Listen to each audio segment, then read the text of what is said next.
Police declared an unlawful assembly in Louisville overnight as protesters were seen smashing windows and damaging some buildings. 24 people were arrested, including a state lawmaker. Mark Meredith is live in Louisville. I told him last hour he lives there, but he doesn't. With the arrest that took place last night and the fear about this weekend. Brian, it was another wild night. Yes, we saw demonstrations, but we also saw violence. Police saying they arrested 24 people. And at one point, someone even tried to set the city's library on fire with a flare.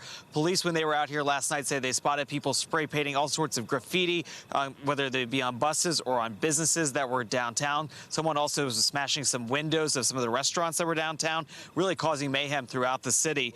There was a curfew in place. All of our cell phones in the area, we got an alert telling everybody to go home, but it really didn't appear that that impacted people from coming out or making much of a difference. At one point, even protesters started to gather in a church to basically avoid being arrested. Local media reports that church members provided protesters food and water, and eventually the police were able to convince everybody to go home from there. Now, among those who were arrested last night was Kentucky State Representative Attica Scott. She had introduced legislation to ban no-knock warrants in the wake of the Breonna Taylor shooting. And meanwhile, local leaders are all calling for calm.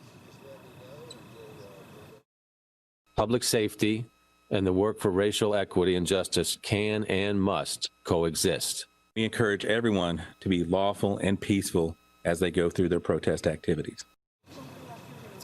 Also today, the man accused of shooting 2 police officers on Wednesday, he will be arraigned. Police charging 26-year-old Lorenzo Johnson with assaulting police officers and 14 counts of wanton endangerment. The good news, the officers are okay. Officers even cheered as Major Aubrey Gregory, the city's special operations commander, who was in the hospital just hours earlier, showed up for a roll call as these officers were getting ready for their day ahead. We are expecting that curfew to remain in place here over the weekend. We had a chance to kind of walk around downtown this morning. When we got up about 2 a.m., there was nobody else on the streets, but there's certainly that indication that people are still worried about what this weekend will bring. Businesses are all boarded up. I talked to one business owner this morning who suspects somebody tried to set his building on fire. He was very upset and says a lot of people don't realize what the city of Louisville is going through. Brian, Ainsley, and Steve, back to you guys. No kidding. Hey, Mark, before you go, talking about businesses that were damaged, I saw some local reporting in the Louisville Courier newspaper this morning that apparently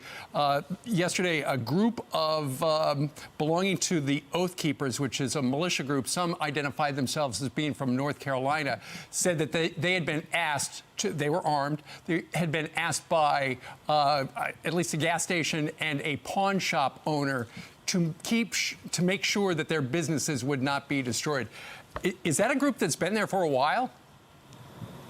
They have been here for a while. I've got friends on the ground here in Louisville who said that they've seen them out here. When I first got here Wednesday evening, I walked by that exact shell station you were talking about, and you've got maybe 20, 25 people that have their guns out kind of along the perimeter of that shell station. It's about maybe a half mile from where I am. They're definitely out there. I didn't have a chance to speak to them. I was just trying to get to the hotel as things were starting to get kind of crazy. But I certainly have seen them out here. We'll be curious if they'll stay out here this weekend because, again, the police are asking for everybody to calm down.